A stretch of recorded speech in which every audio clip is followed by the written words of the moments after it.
आज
मानव विकासको जुन अवस्थामा आइपुगेको छ त्यहाँ यस्तो लाग्दछ अब उसका लागि केही पनि असम्भव रहेन। हामीले समयको गतिका साथै अपूर्व उपलब्धिहरू प्राप्त गर्दै गौरवशाली सभ्यताको निर्माण गरेका छौँ।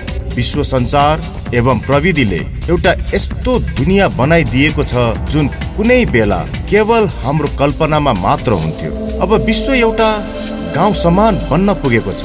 प्रत्येक दिन हामी असम्भवलाई सम्भव गर्दै एउटा यस्तो दुनियाँ बनाउँदै गइरहेका छौँ जसको कुनै सीमा छैन। यस्तो दुनियाँ जसमा कुनै पनि कुराले हाम्रो इच्छाहरूलाई सीमामा बाँध्न सक्दैन। यसमा पनि हाम्रो विकासको दौड अझै समाप्त भइसकेको छैन। वास्तवमा हाम्रो लक्ष्य के हो? के हामीले विकासको यस दौडमा स्वयंलाई त भुलेका छैनौँ? प्राचीन कालदेखि नै मानिसहरू आफू स्वयंको परिचय के हो भन्ने एक सरल सत्यको खोज वा अनुसन्धानमा लागिरहेका छन्। एक शाश्वत सत्य, म को हुँ।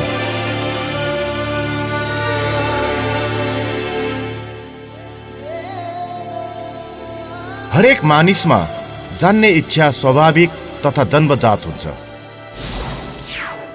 कोही त अतीतलाई जान्नका लागि इतिहासमा रुचि लिइरहेका छन्। कोही विधि विधान संविधानको अध्ययन गरिरहेका छन् भने कोही विज्ञान र प्रविधिको। मानिस अनेक कुराहरूलाई त जान्दछ तर स्वयंलाई भने जान्दैन। यो अति आश्चर्यको कुरो छ। कोही त स्वयंलाई एक शरीर मान्दछन् भने कोही स्वयं आफूलाई मन अनि कोहीले मस्तिष्क मान्दछ। हुन त यी सबै हाम्रा परिचयका विषयमा भनिन्छन्। फेरि पनि यो एउटा प्रश्न भने उठि नै रहन्छ, आखिर म को हुँ? यस्तो लाग्दछ यसको उत्तर धेरै जटिल छ। तर जब म भन्दछु मेरो खुट्टा, मेरो हात र मेरो शरीर, अब भने यसको अर्थ के भयो? के यसको सरल अर्थ यो त होइन म यो हात, खुट्टा वा शरीर होइन? त्यसो भए यो कसले भनिरहेको छ मेरो शरीर? त्यो म भन्ने को हो? आज मन, बुद्धि, मस्तिष्क इत्यादि चुनौतीपूर्ण विषयमा वैज्ञानिक एवं डाक्टरहरू अलमलमा परेका छन्। यहाँसम्म कि निकट मृत्युको अनुभूतिहरू, देह बाहिरको अनुभूतिहरू, सपना, पूर्व जन्मका स्मृतिहरू आदि पनि तर्कसङ्गत लाग्दैनन्। फेरि उही प्रश्न उठ्छ, यी सबैको बारेमा कुरा गर्ने एवं अनुभव गर्ने को हो? कहिलेकाहीँ हामी यस्ता प्रतिभावान बच्चाहरूलाई देख्दछौँ जसमा कम उमेरमै असाधारण योग्यता प्राप्त भएको हुन्छ। के हामीले कहिले यस्ता अद्भुत घटनाहरूका बारेमा सोच्ने गरेका छौँ?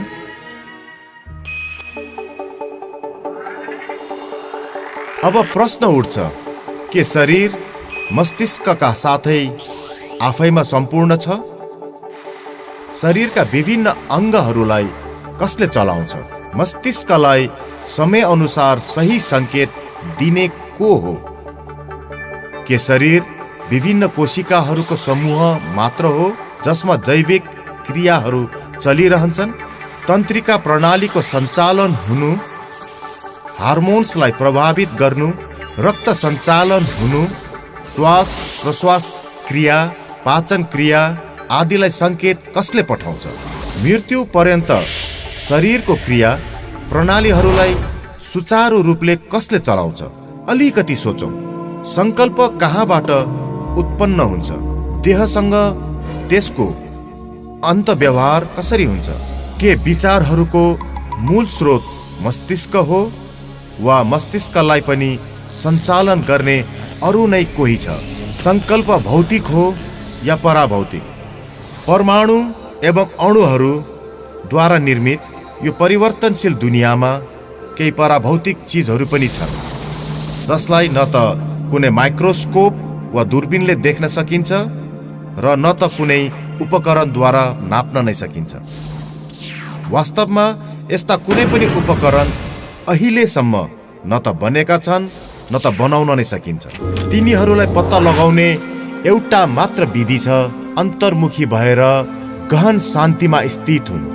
आउनुहोस् अब हामी एउटा अनुपम यात्रा प्रारम्भ गरौँ र स्वयंका विषयमा त्यो सनातन सत्यलाई पत्ता लगाऊँ जसद्वारा म को हुँ भन्ने बारेमा पूरा ज्ञान एवं अनुभव प्राप्त हुन सकोस्।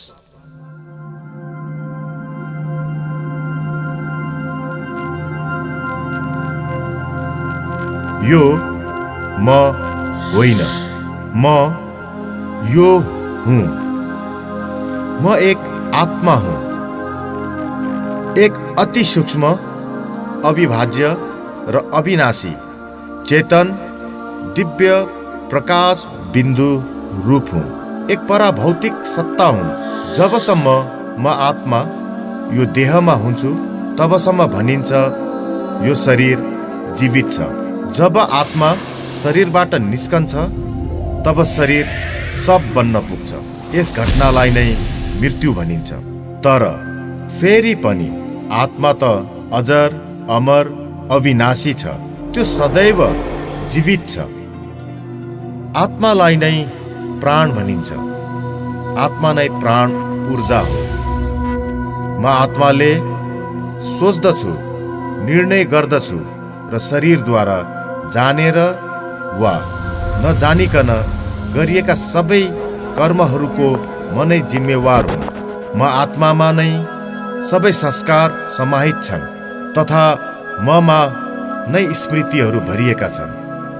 हो, म नै आत्मा हुँ र आत्मा नै त्यो हो जो म हुँ।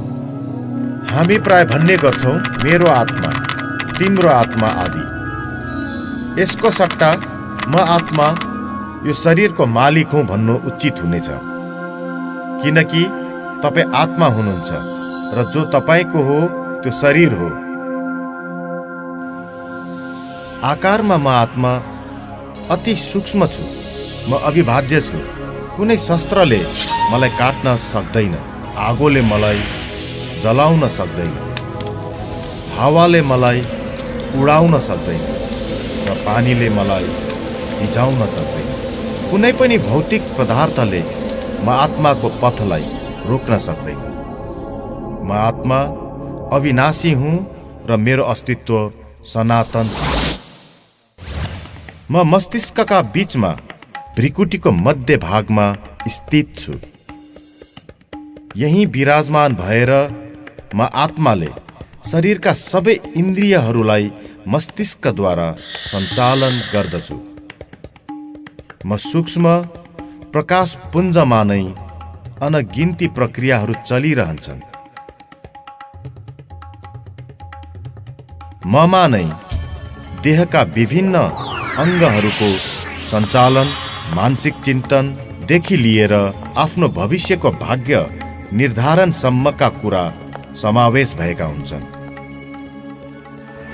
म आत्मा स्वतः नै यो जान्दछु कि मेरो शरीरका लागि के ठिक र के बेठिक छ, तर त्यो ज्ञानलाई कसरी प्राप्त गरौँ यो मैले बिर्सिसकेँ।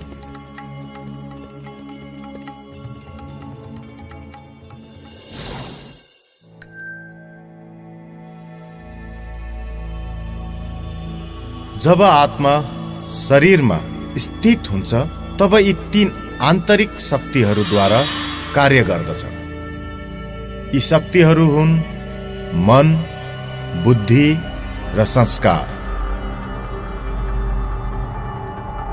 मेरा संकल्पहरूको रचनाको आधार हो भूतकालको अनुभव, प्रभाव, स्मृतिहरू तथा अरूद्वारा प्राप्त भएका सूचनाहरू।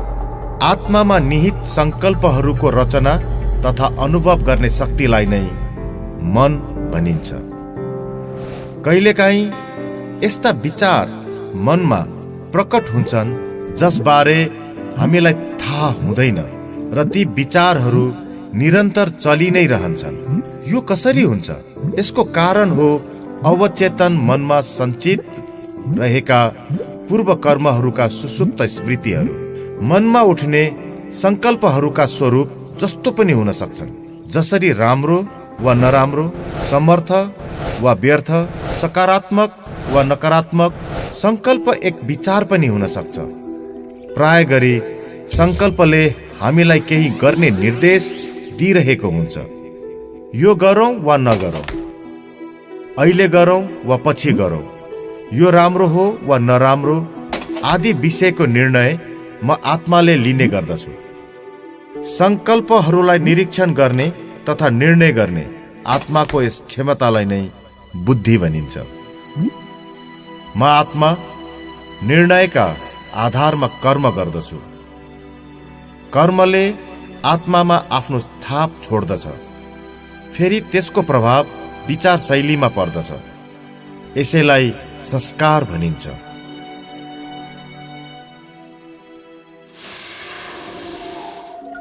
कुनै संस्कार हल्का, सामान्य, कुनै मध्यम र कुनै अत्यन्त गहिरा पनि हुन सक्छ। धेरै गहिरो संस्कार कर्मको रूपमा प्रत्यक्ष हुन्छ। यस्तो कर्म तपाईको चेतन, अर्धचेतन वा अचेतन अवस्थामा पनि हुन सक्छ। यस्ता गहिरा छाप सपनाका रूपमा देखिन्छन्।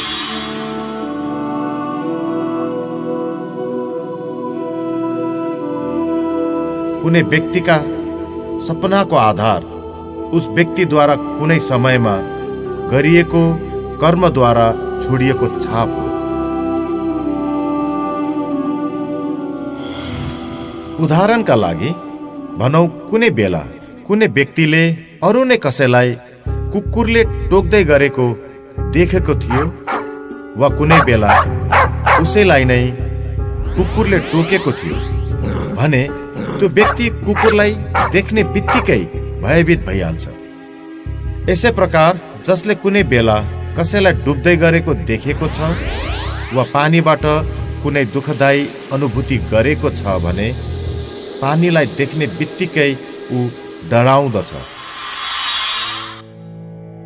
यसरी एक अनौठो भय विकसित हुन्छ।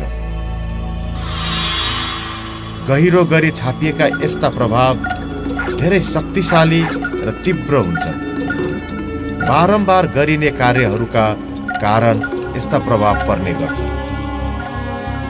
यस्तो व्यक्ति जो आफूभित्र नकारात्मक संस्कारको उत्पत्ति गर्दछ वा त्यसको जरालाई भित्रैसम्म पस्न दिन्छ, यस्तो व्यक्तिले न केवल स्वयंलाई नोक्सान पुर्याउँछ अपितु समाज एवं विश्वमा नकारात्मकता फैलाउने माध्यम बन्न पुग्छ। यसरी नै सकारात्मक गुण वा संस्कारलाई स्वयंभित्र वृद्धि गराउने व्यक्तिले केवल आफ्नो मात्रै भलो गर्दैन, ऊ समाज एवं विश्वका लागि मूल्यवान सम्पत्ति बन्न पुग्दछ।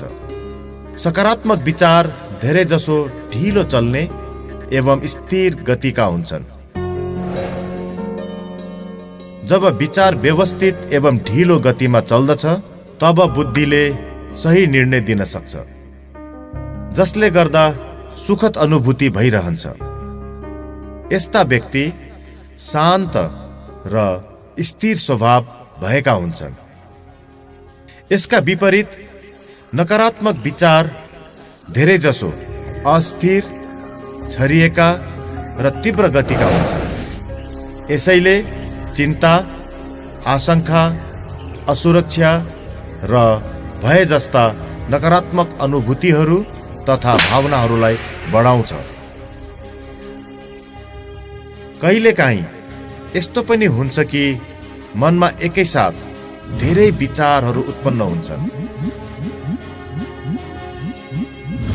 यसरी बुद्धिमा अत्याधिक मात्रामा विचार आएका कारण बुद्धि सही निर्णय गर्नमा असक्षम हुन्छ र व्यक्ति भ्रमित हुन पुग्दछ। यसै स्थितिलाई सामान्य रूपमा तनाव भनिन्छ।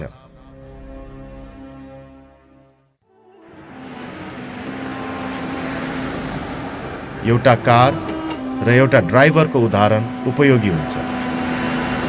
यदि तपाईँ आफ्नो शरीरलाई एउटा कार मान्नुहुन्छ भने तपाईँ आत्मा यसको ड्राइभर हुनुहुन्छ। जसरी ड्राइभरले एउटा कारलाई मोड्दछ, घुमाउँछ वा रोक्छ, त्यसै गरी आत्माले शरीरका विभिन्न गतिविधिहरू गर्दछ। जतिसुकै राम्रा गाडी भए पनि ड्राइभर बिना त्यो गाडी चल्न सक्दैन।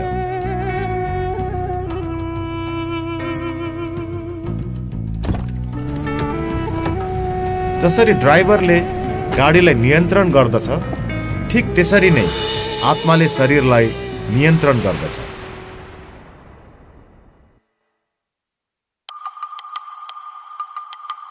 म नै त्यो हुँ जो गला, मुख र जिब्रोको उपयोग गरेर बोल्दछु।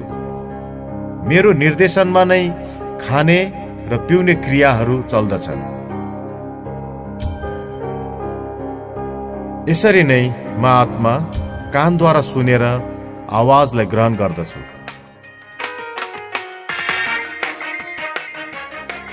यदि शरीरलाई केहीले छोयो भने छालाद्वारा म नै महसुस गर्दछु। म आत्माले नै आँखाद्वारा देख्दछु। प्रत्येक दृश्य वा वस्तुलाई देख्ने म आत्मा नै हुँ।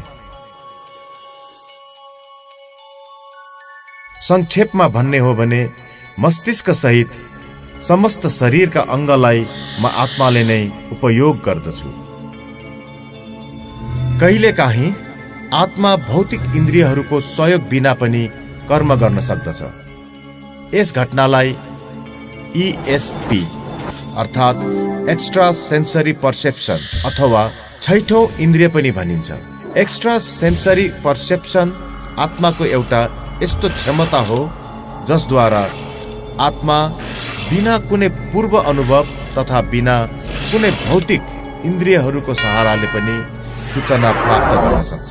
जस्तै टेलिपेथी, भविष्यको ज्ञान, दिव्य दृष्टि, अन्तर्ज्ञान र पूर्वाभास।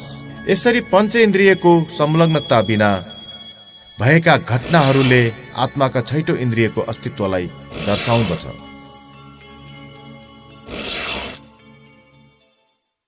अब प्रश्न यो छ, मैले स्वयंलाई आत्माको रूपमा कसरी अनुभव गर्ने? यो अनुभूतिहरू कस्तो हुन्छ? यी कुराहरूलाई शब्दमा स्पष्ट गर्न सम्भव छैन, किनकि यो अवस्थालाई केवल गहन चिन्तन र शान्त मन स्थितिमा ध्यान योगका अभ्यासद्वारा नै अनुभव गर्न सकिन्छ। आउनुहोस् हामी यस विचारधारालाई बुझ्ने प्रयास गरौँ। कल्पना गरौँ, एक विशाल कृत्रिम मानवीय शरीर छ जसमा सबै शरीरका अङ्गहरू छन्। यदि तपाईँ आँखा रूपी झ्यालको पछाडि एउटा कुर्सीमा बस्नु भएको छ भने तपाईलाई कस्तो अनुभव हुन्छ? जब तपाईँ आँखा रूपी झ्यालबाट हेरिरहनु भएको छ भने के तपाईँ स्वयंलाई त्यो झ्यालबाट भिन्न अनुभव गर्नुहुन्न? आत्मा पनि शरीरमा बसेर यस्तै महसुस गर्दछ। आत्मा शरीरदेखि सर्वथा भिन्न छ।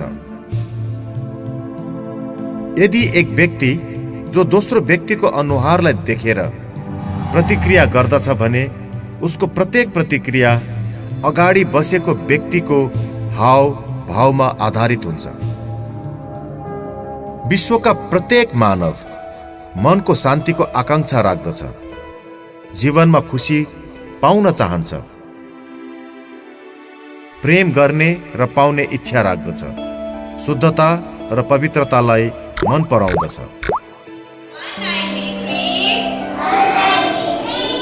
हरेक मानव जन्मदेखि नै आफ्नो रुचिको क्षेत्रमा आफ्नो मानसिक क्षमतालाई अभिवृद्धि गर्न चाहन्छ र धेरैभन्दा धेरै ज्ञान पाउन चाहन्छ र उत्तम मानसिक क्षमता अनि शक्ति प्राप्त गर्न चाहन्छ।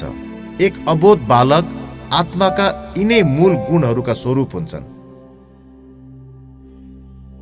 मेरा मूलभूत 7 गुणहरू छन्: ज्ञान, प्रेम, शान्ति, सुख, पवित्रता, आनन्द र शक्ति।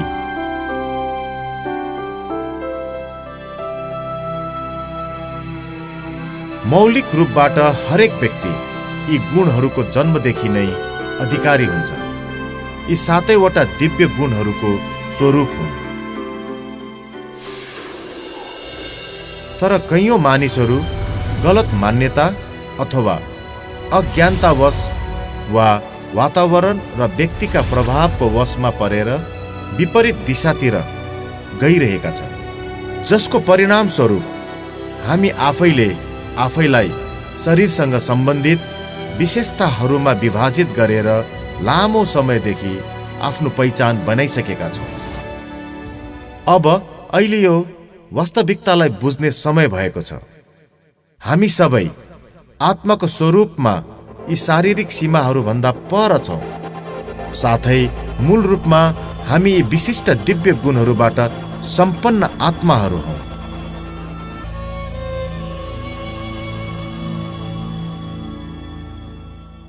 कुनै व्यक्ति कसरी जन्म लिन्छ?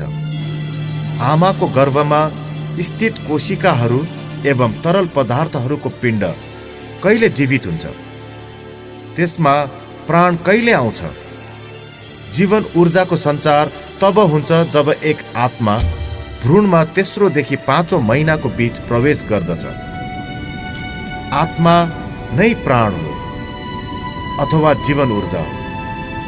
शरीरका सबै आन्तरिक तथा बाह्य विशेषताहरू, हरेक अङ्गको बनावट, यहाँसम्म कि डीएनए तथा औँलाहरूको छापका आधार, आत्मामा सञ्चित विशेषताहरू र संस्कार आत्माद्वारा नै प्रभावित हुन्छन्।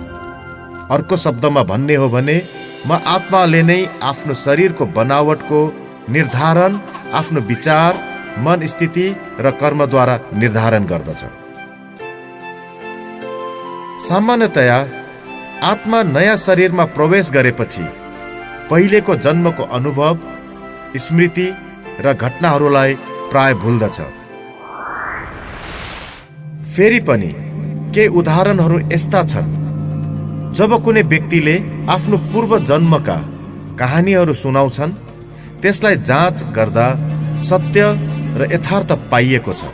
प्राय गरेर हामी साना शिशुहरूलाई बिना कुनै कारण हाँस्दै वा रोँदै गरेको देख्दछौँ। यसको मुख्य कारण पूर्व जन्मका स्मृतिहरू नै हुने गर्दछन्। अब मृत्यु के हो?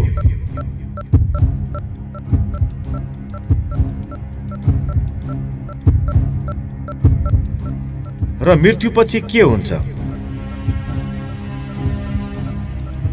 एक जीवित व्यक्ति निर्जीव कसरी बन्दछ? मृत्यु त्यो अवस्था हो जब आत्माले शरीरलाई त्याग गर्दछ।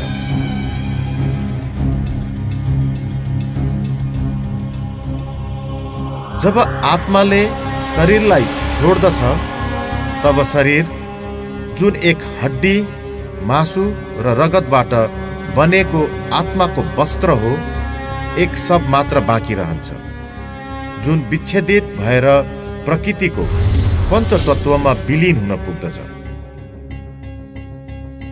आफ्नो पुरानो शरीरलाई छोडेर आत्मा अर्को माताको गर्भमा प्रवेश गर्दछ। मनुष्य आत्मा पशु योनिमा जाँदैन। जसरी स्याउको बीजबाट कहिले पनि सुन्तलाको बिरुवा उम्रदैन, ठीक यसरी नै मनुष्य आत्मा सदैव मनुष्य शरीर नै धारण गर्दछ। आत्माले जब नयाँ शरीर धारण गर्दछ तब ऊ आफ्ना नयाँ मित्र सम्बन्धी र आफ्नो एक नयाँ परिचय बनाउँदछ।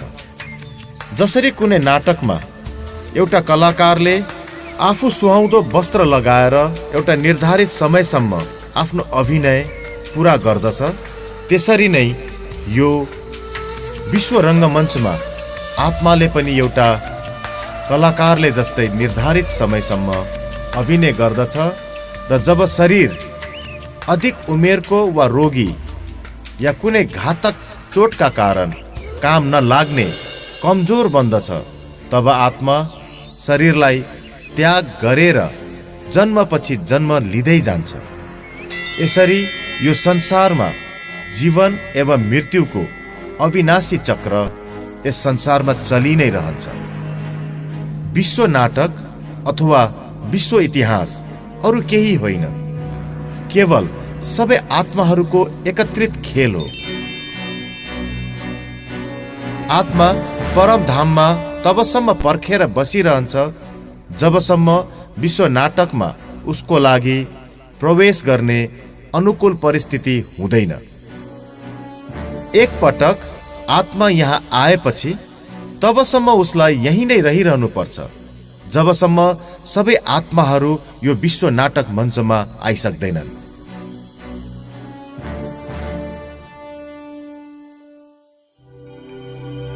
कर्मको सिद्धान्त मनुष्य मात्रको अस्तित्वलाई बनाइराख्नका लागि हुन्छ। हामीलाई कर्मको फल प्राप्त भएर नै छाड्दछ। यही कर्मको नियम हो। कुन आत्मा कुन गर्भमा प्रवेश गर्दछ भन्ने कसरी निर्धारित हुन्छ? उसको शरीर पुरुषको हुन्छ कि नारीको, र त्यो आत्मा विश्वको कुन कुनामा जन्म लिन्छ? यस्ता अनेकौं प्रश्नले हामीलाई सही उत्तरको खोजका लागि विवश गरिदिन्छ। हामी यहाँ किन छौँ? मैले किन यहाँ जन्म लिएँ र उसले त्यहाँ किन? म यस प्रकारको छु र ऊ त्यस प्रकारको किन छ? यी सबै घटनाहरू यसरी किन हुन्छन्? के कोही छ जसले यो घटना यसरी नै घटित हुनुपर्छ भनेर लेख्दछ? हरेक कर्मको फल भोग्नै पर्दछ, चाहे यही जन्ममा होस् वा अरू कुनै जन्ममा, र उत्तर केवल यही अविनाशी सत्यमा निहित छ, जो म गर्दछु त्यसै अनुसार पाउँदछु। यो सबै बिना कुनै पक्षपात हुन जान्छ।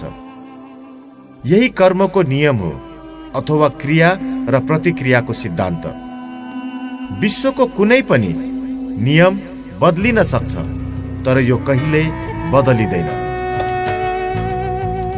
कुन चाहिँ कर्म ठिक छ र कुन चाहिँ गलत छ भन्ने कुराको हामीलाई सही ज्ञान हुनु पर्दछ। हामीले प्रत्येक कर्म यो बुझेर गर्नुपर्छ। हामीले गरेको कर्मबाट आफूमा, समाजमा र पर्यावरणमा कस्तो प्रभाव पर्दछ?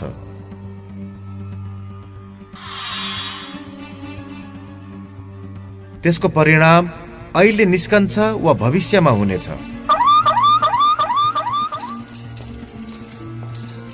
त्यसको फल राम्रो हुन्छ वा खराब।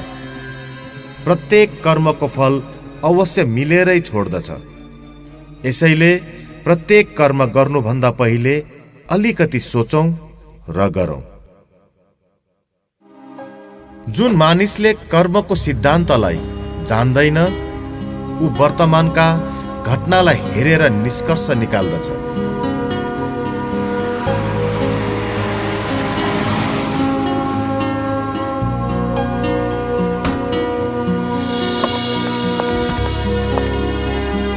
भविष्यमा के हुनेछ ऊ जान्दैन। उसले दृश्य परिवर्तन हुन्जेलसम्म प्रतीक्षा गर्नुपर्दछ। Cameras, cameras, cameras. तो चेहरे pay fresh look important part of fitness. In a shocking incident today, British Airways flight BA582 from Mumbai to Manchester crashed. प्रत्येक घटना घट्नुको पछाडि कुनै न कुनै कारण अवश्य विद्यमान हुन्छ।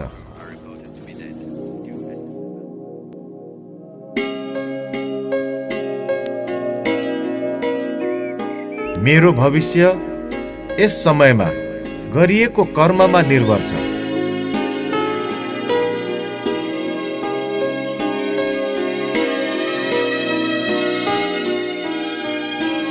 म आफै आफ्नो श्रेष्ठ कर्मद्वारा मेरो भविष्यको जीवन कहानी लेख्दैछु।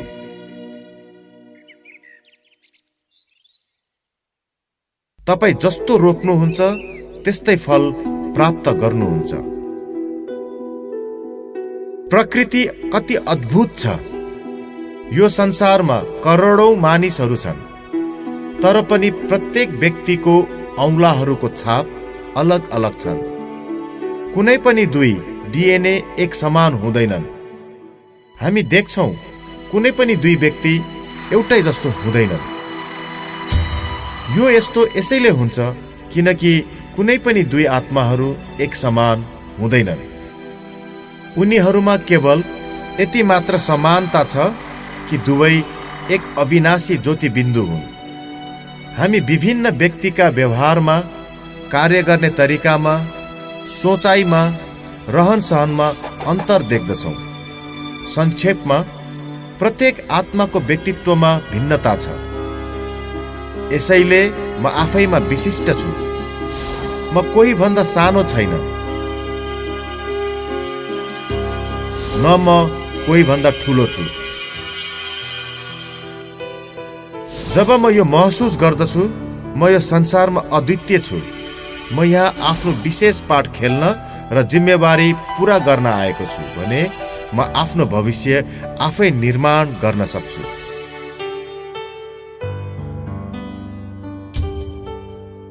म आत्मा जो अति सूक्ष्म दिव्य ज्योति बिन्दु हुँ। यो शरीर र संसार जसमा म रहन्छु आपसमा एक अर्कासँग सूक्ष्म, अदृश्य र भावनात्मक सम्बन्धले जोडिएको छ। मेरो प्रत्येक विचार, आचरण, शब्द र कार्यले मलाई र सारा विश्वलाई प्रभावित गर्दछ। मानवीय संवेदनाहरूले प्रकृति र अन्य प्राणीहरूमा प्रभाव पार्दछ। बरु उनीहरूमा भावनात्मक बन्धन रहेको हुन्छ। अतः संसारमा सबैप्रति शुभ एवं कल्याणकारी भावनाहरूलाई वितरण गर्नु हाम्रो कर्तव्य हुन जान्छ। हाम्रो दुनियाँमा जे पनि भइरहेको छ त्यो हाम्रो चेतना शक्तिको दृश्याङ्कन हो। संक्षेपमा यो भन्न सकिन्छ, देहभानका प्रभावमा गरिएका कुनै पनि कर्म संकुचित र आध्यात्मिक शक्ति विहीन हुन्छन्। ता कर्मबाट क्रोध, घृणा, ईर्ष्या, लोभ जस्ता समवेदनाहरू उत्पन्न हुन्छन्, जसबाट समाजमा विरोध, सङ्घर्ष, अन्याय एवं दुःख कष्ट फैलिन्छ। यसका विपरीत आत्मस्मृतिको ज्ञानको प्रभावमा गरिएका कर्मद्वारा प्रेम र भाइचारा जस्ता समवेदनाको जन्म हुन्छ, जसद्वारा समाजमा समरसता, एकता एवं सुखद अनुभूतिहरूको वृद्धि हुन्छ। हामीले अहिलेसम्म जुन ज्ञान प्राप्त गरेका छौँ त्यसैको आधारमा अब आउनुहोस् हामी आत्मिक स्थितिको अभ्यास गरौँ। आफ्नो सुविधा अनुसार कुनै पनि मुद्रामा बसौँ। आँखा खुल्ला राखौँ ताकि तपाईलाई चारैतर्फको वातावरणको आभास रहोस्। आफ्नो विचार र चेतनालाई समेट्नुहोस्। अब संकल्प गर्नुहोस् म एक शान्त स्वरूप आत्मा हुँ। म एक अति सूक्ष्म ज्योति बिन्दु। म आत्मा भ्रिकुटीको मध्य भागमा विराजमान छु। म आँखाद्वारा देख्दछु, म कानद्वारा सुन्छु, म नाकद्वारा सुँग्दछु र श्वास लिन्छु, मुखद्वारा बोल्छु तथा त्वचाद्वारा महसुस गर्दछु। म शरीरको मालिक हुँ। म मेरो शरीर भन्दा अलग छु। म नै आफ्नो विचारको रचयिता तथा शासक हुँ। म नै मेरो संकल्पको जिम्मेवार छु।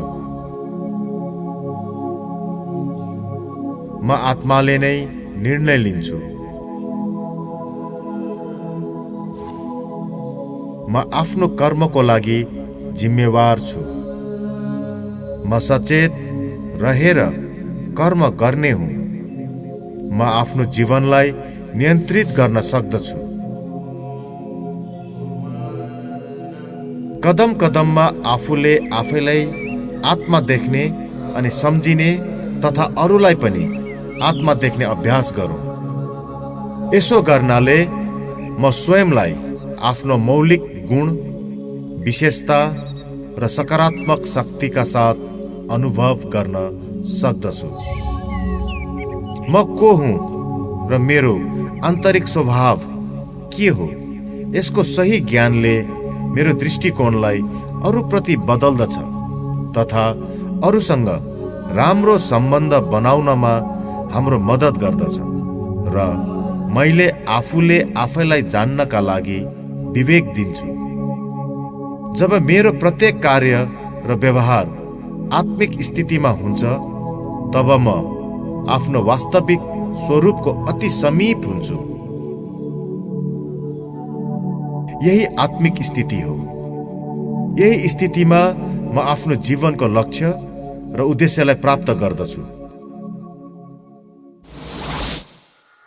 त्यसैले आफूले आफैलाई आत्मा सम्झिएर आफ्नो जीवनलाई आध्यात्मिक दृष्टिकोणबाट जीवन जिउँदै सबैप्रति सकारात्मक वृत्ति राखौं, जसद्वारा हाम्रो जीवन र हाम्रो समाज शान्ति, पवित्रता, खुशी र प्रेमको प्रकाशले जगमगाओस्।